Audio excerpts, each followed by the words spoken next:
Right. So, hello everyone. My name is Kai. I'm working for Theo since 4 years, and yeah, we're gonna talk about veganism today. And I'm on the vegan train since over 7 years now. And if I try to remember correctly, I started cooking like at the age of 14, 15, so more than half of my life. So I'm pretty serious in the matter. And whenever we come to the discussion of health, things usually spiral out of control because there's a lot of fuss out there that can cause confusion. So my presentation, how does a whole food plant-based diet compete against a typical Western diet in terms of health, is not a sexy title. And if you think that's not a sexy title and you wonder why, it's in the end, we are doing science today. We're looking a bit at what has science to say about health and how do we correlate with this. And for me, it's super important that you understand the very basic thing of what is a correlation, what is a causality, and what is the scientific consent and how it's being built.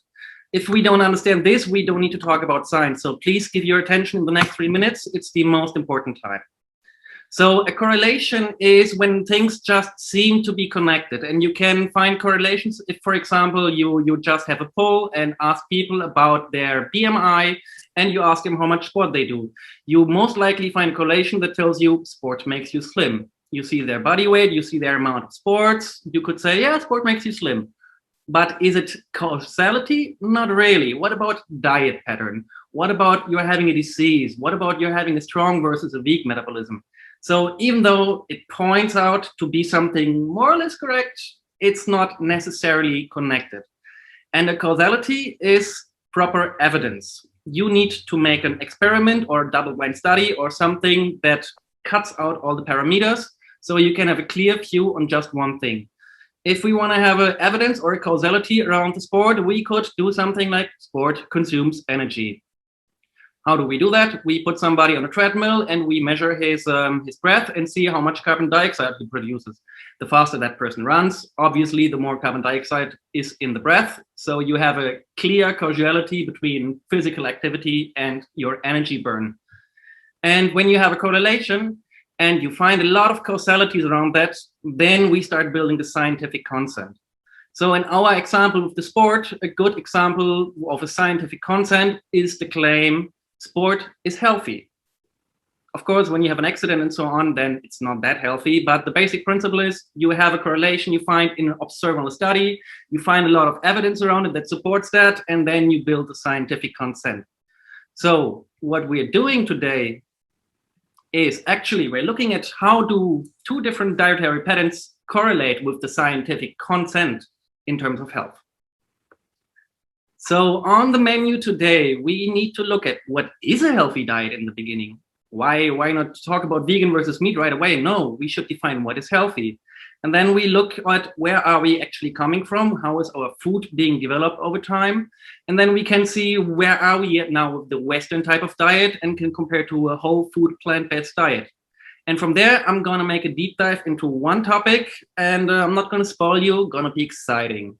And then obviously we have a little outlook at the end. So what is a healthy diet? To put it very simple, a healthy diet is balanced. If you watch your body as a unit of something that works, it always tries to be in balance. You have the temperature. If you're dropping below 35 degrees, oh, not good. If you're going above 42, you're dead. If you're having too much salt in your blood, you get high blood pressure and you need to go pee. If you have too little, also bad. And there's a lot of parameters that always try to stay in balance.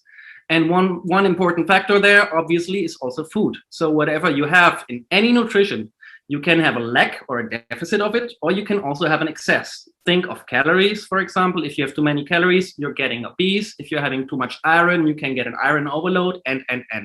Same with vitamins, same with minerals. Most it can be either in a deficit or you can have an excess. And if you're on a balanced diet, you more or less hit the green spot on all of them.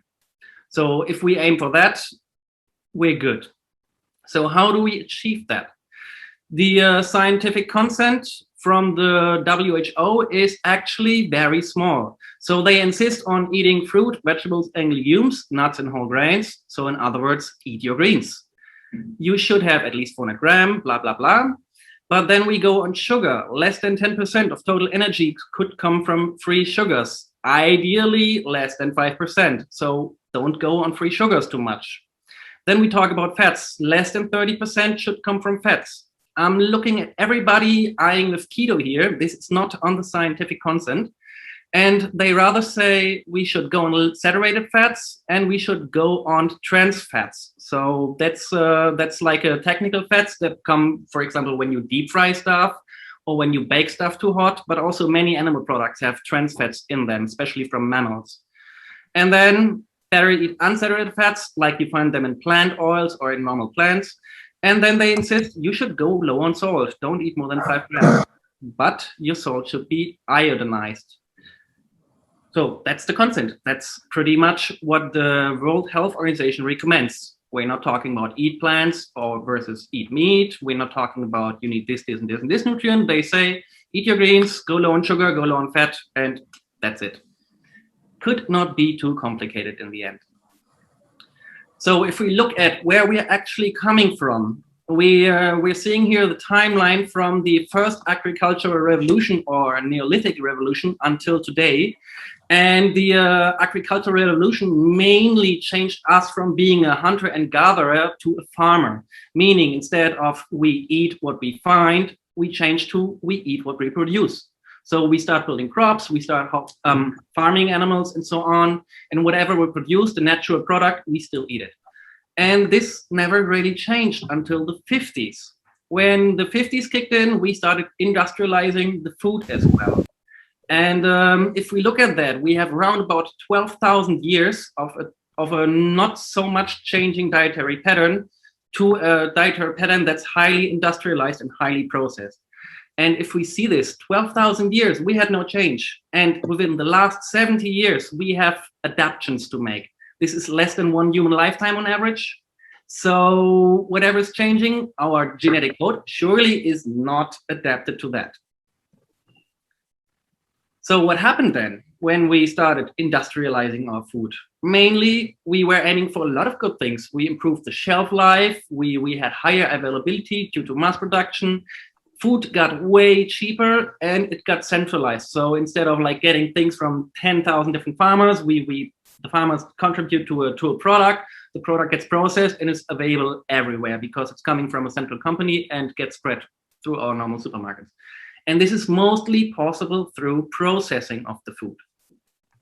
So what does that mean for our health if we process food too much? When we have a natural grown food as the farmer produces it, our body is pretty much adapted to that because the last 12,000 years, we ate food in that form. We grow it, we put it in a pan, we cut it a bit, but it's the whole food as we grow it. So we are pretty much adapted to the energy intake and the nutrients they provide. They are in balance. So when we scale this up and we eat more of the food, we fill both our bars of our nutrients and vitamins and the energy. Now, if we're looking at processed food, the picture is a bit different. Usually when we are processing, we have a lot of extracts. We have oils inside, that's pure energy. We have sugar inside, that's pure energy. We have white flour inside a lot. We have starch inside a lot. That's mainly energy, but we're lacking nutrients. So we get in a natural disbalance, and either we hit the energy and we might lack nutrients, or if we focus on this type of diet and try to hit on our nutrients, we overshoot our energy goal, right?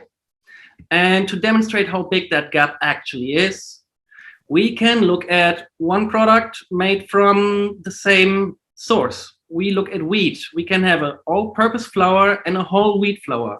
The main difference is the whole wheat flour, we take the whole grain, and the all-purpose flour is an extract. Now, the next slide is gonna be a little bit complicated, but I'm gonna guide you through there.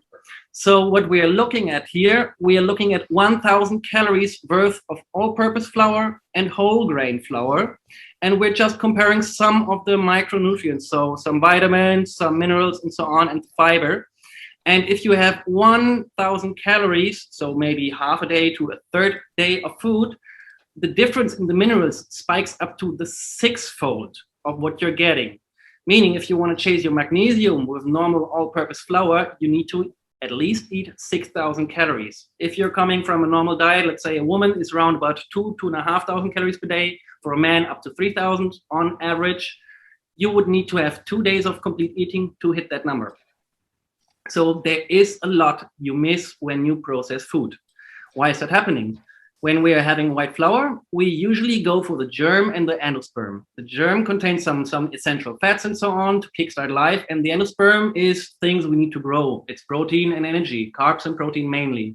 And the bran, well, it's the stuff that's firm, that's protecting the content, that's protecting what's good. So if we kick this out, we kick out all the nutrients that's needed to build that up. What about meat?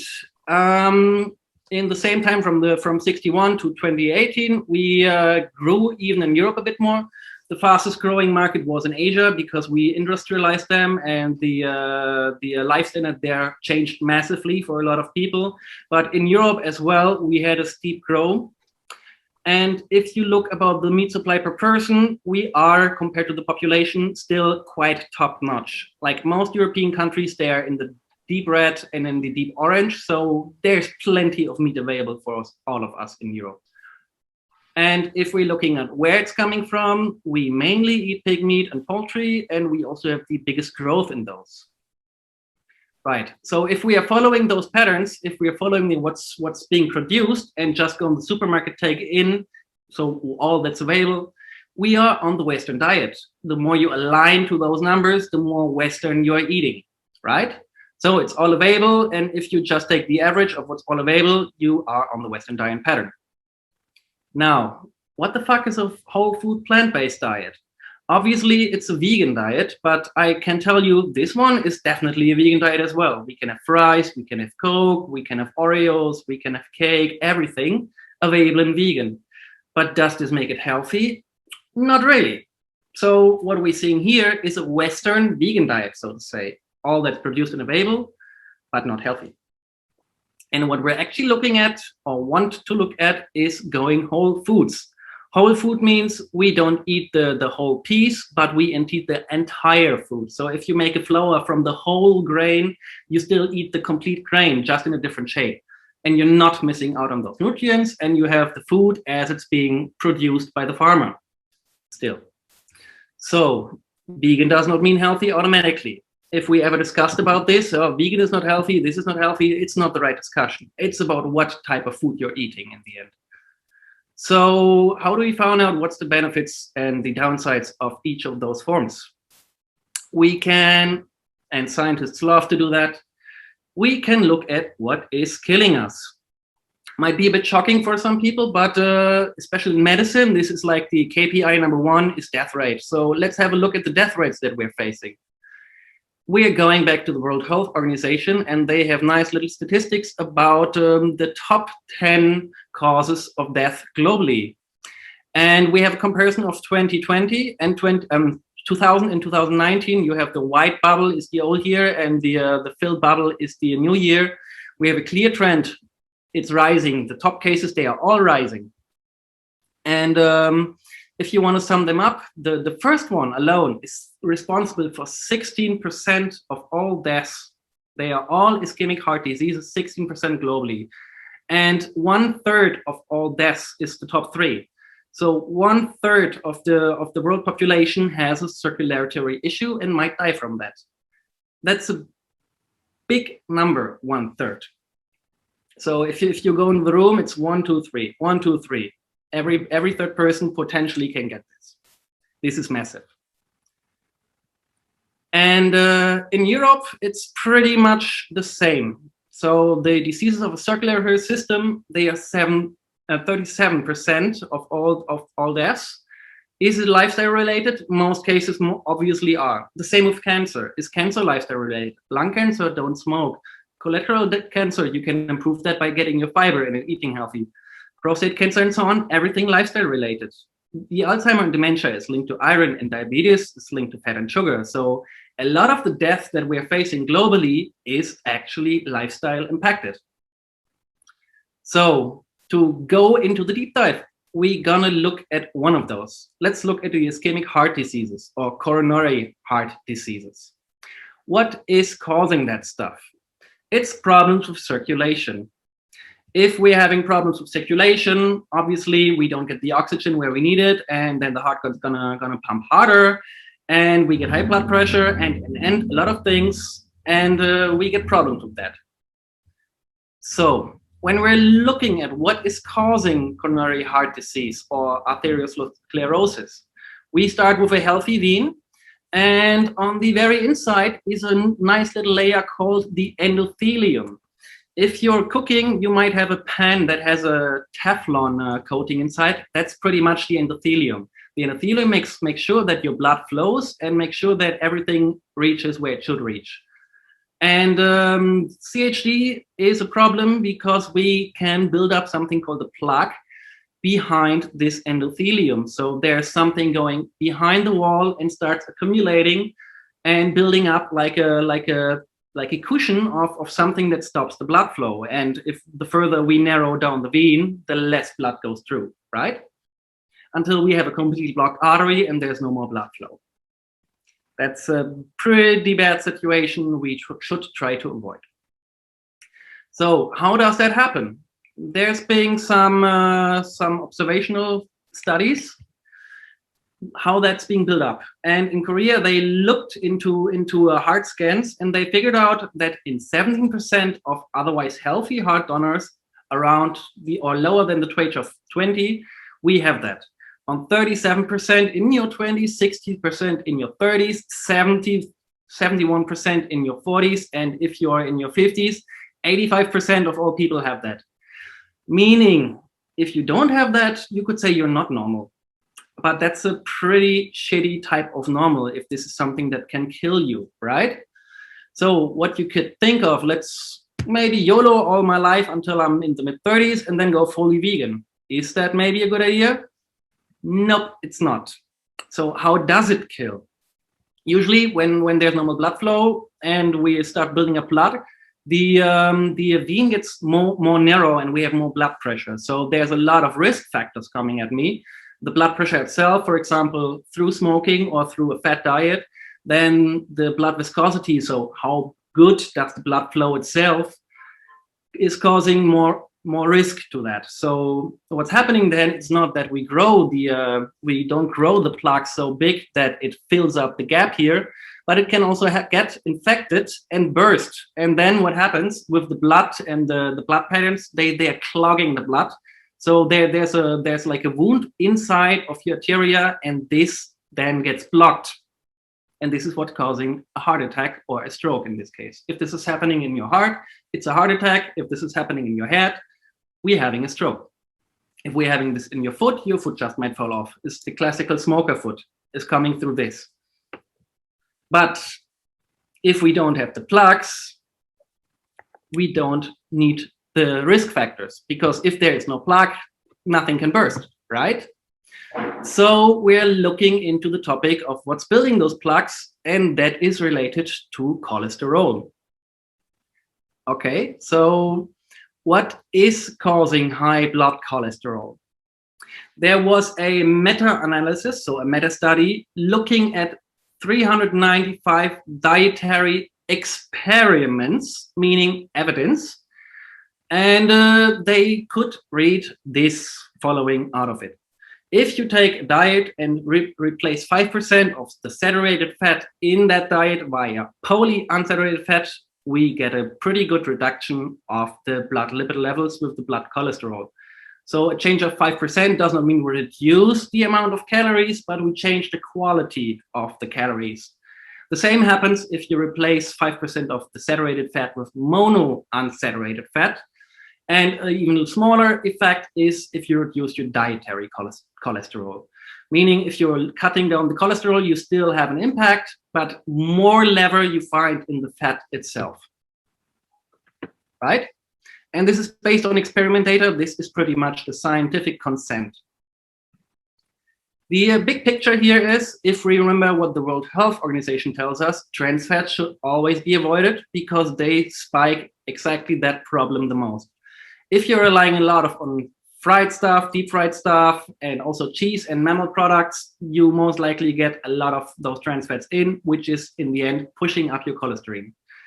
The next worst thing is then the saturated fat, as we have seen it in the study, and dietary cholesterol.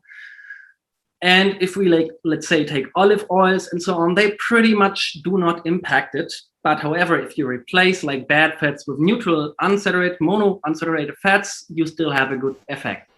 And there's the polyunsaturated fats, omega-6 and 3.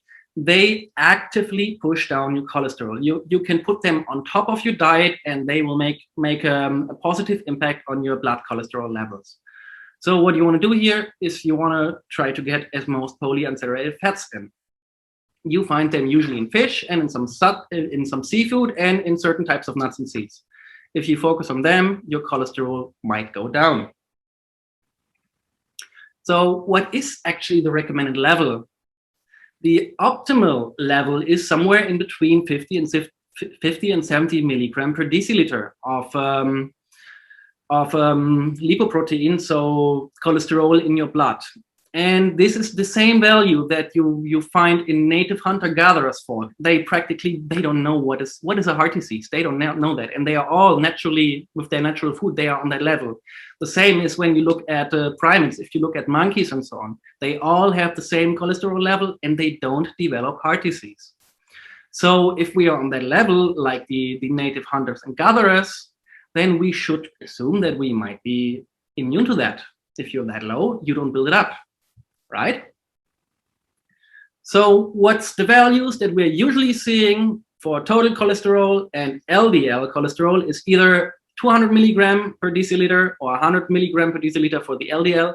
This is considered really bad. This is where your doctor will be very angry with you and will start maybe think about medication and tell you, careful.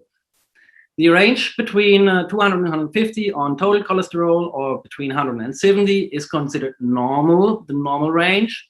But this is not a range where we're not like carefree. We still can build up the risk. And if you think of how that's happening, you can have somebody in their mid-30s, you can have somebody in their 40s. They are sporty, they are running, and out of the blue, they fall dead because one of those plugs bursted. If you want to have an excellent value, go below those 150 and go below those 70.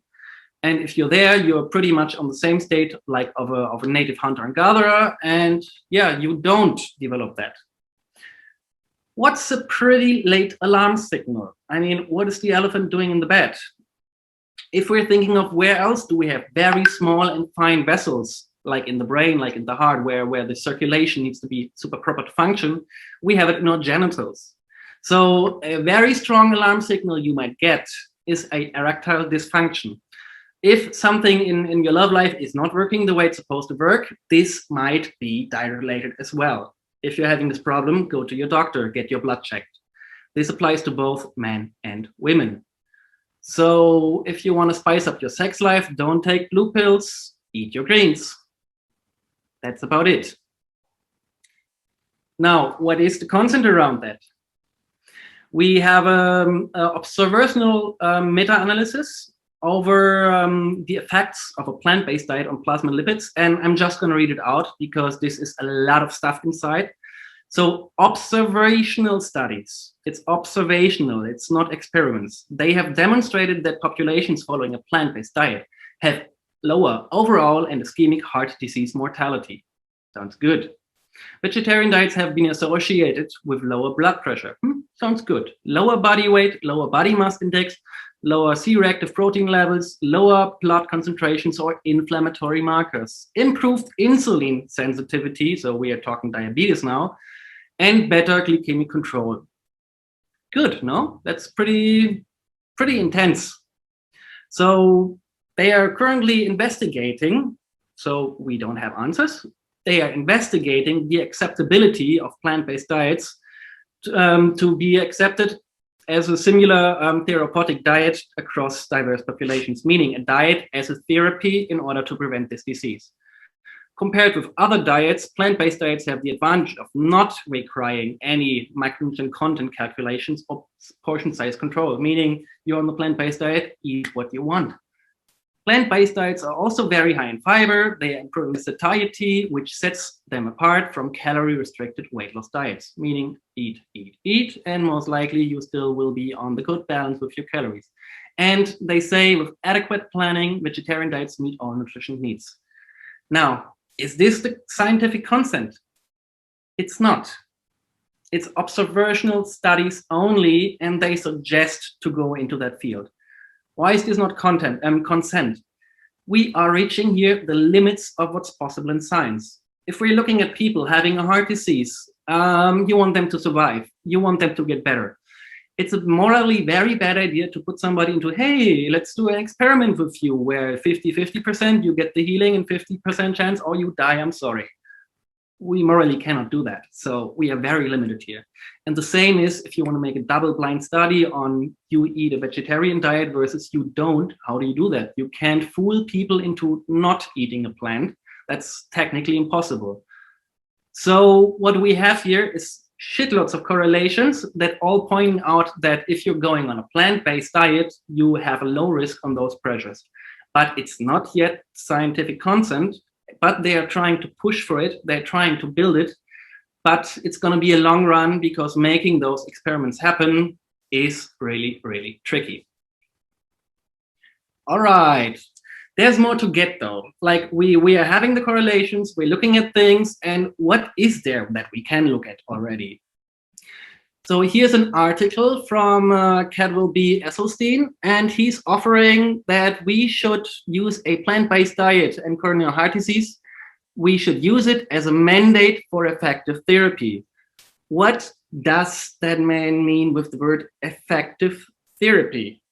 Well, it's pretty simple what he wants. He claims we use the plant-based diet and we reduce the plaques over time. If we lower our blood cholesterol, those plaques will go back over time. They will develop back. If you wonder, how is that possible? How can this happen? It's maybe smart to make a little change in the perspective. If I, let's say, hit my elbow here against the table, what will happen? I get a bruise, it gets swollen, and after a week, this will go back. So the body will take care of the repair. If I do this once in the morning, once in the day, and once in the evening, day after day after day, what will happen to my elbow? It's getting worse and worse and worse. The same principle applies here. So if you're giving yourself high cholesterol or cholesterol driving food in the morning, in the lunch, in the evening, you never give your body the time to recover. The same is also with smokers. If somebody smoked for, let's say, 15 years, they pretty much can have a white lung again.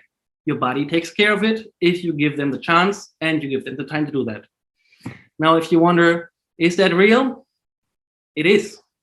It is. On the left side, you see a artery before the intervention through diet. And on the right side, you see a fully functioning artery reader. This is a proper scan from a patient, and they reversed a complete disease. They unclogged the artery only through diet.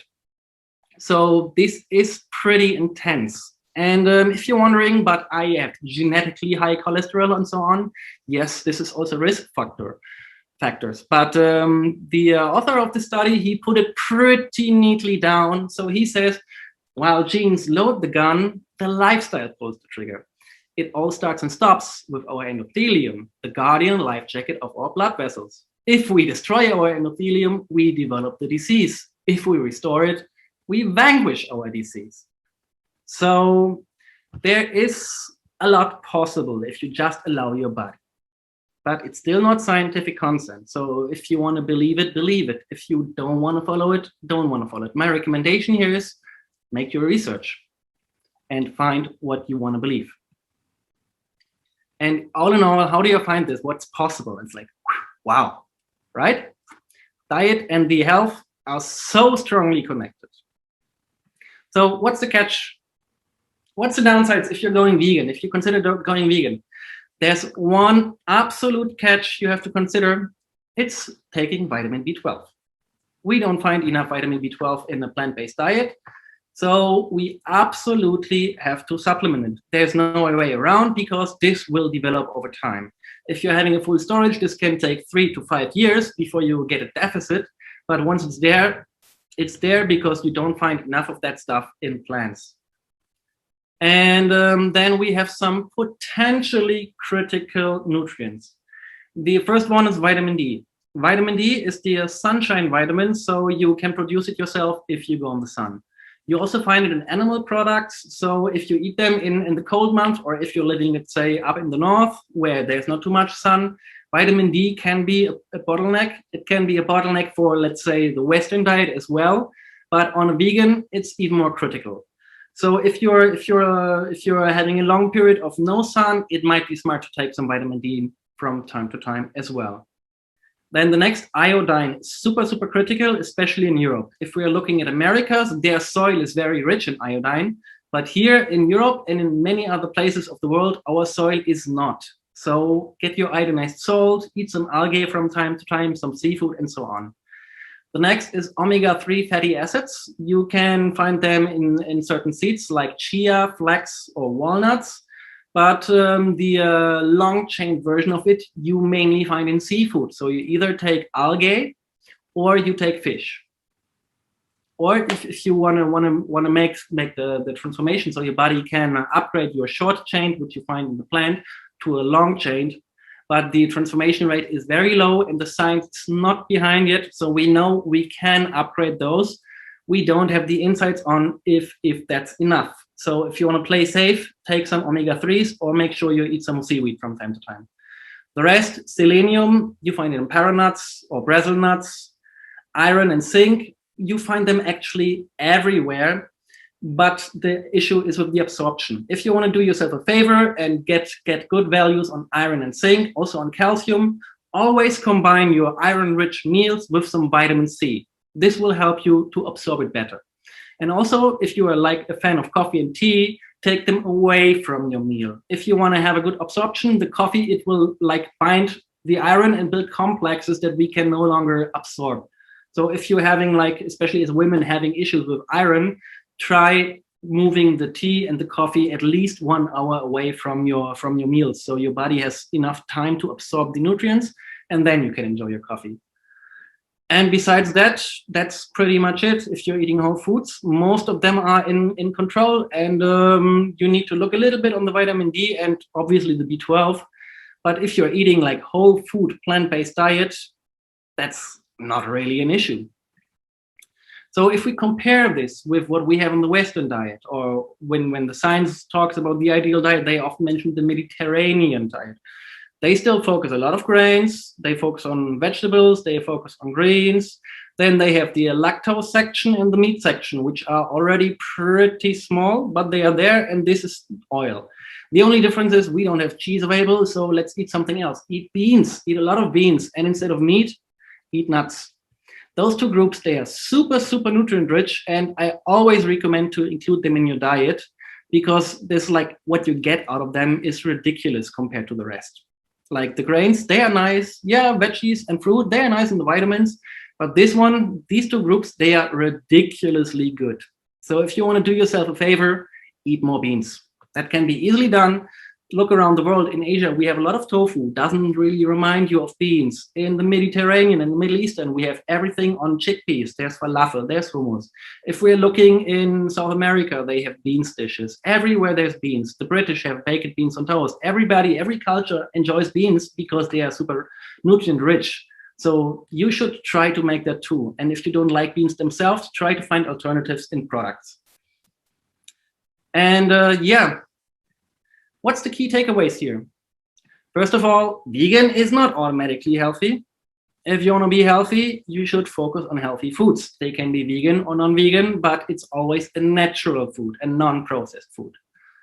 And what you should do if you want to chase a healthy diet, you should focus around those whole foods. So if you can replace a product that is made from white flour, you can try to replace it with one that's made from whole grain flour, or it has whole grain contents inside. Already an upgrade of your diet.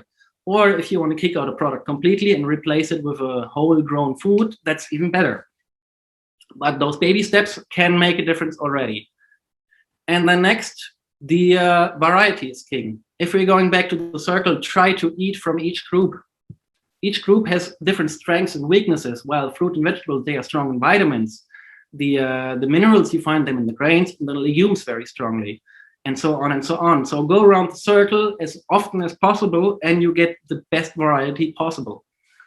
Isn't too hard to achieve in the end. And obviously, freshness first. when you're keeping your stuff in your fridge too long, not only they get bad, but before they get bad, the nutrients, they slowly climb down. So if you buy fresh and prepare directly on the spot, that's the best thing you can do. Buy your stuff fresh, don't put it in the freezer, don't put it in the fridge for too long, buy what you need and cook it right away. You're doing yourself a really, really good favor. And most importantly, don't panic. I know it's a little bit shocking to see what's happening through diet and what could be or could not be. Don't panic about it. It's where you are in your life is where you've been before. And if you want to change this, you can have like small baby steps to improvement, and improving is always possible.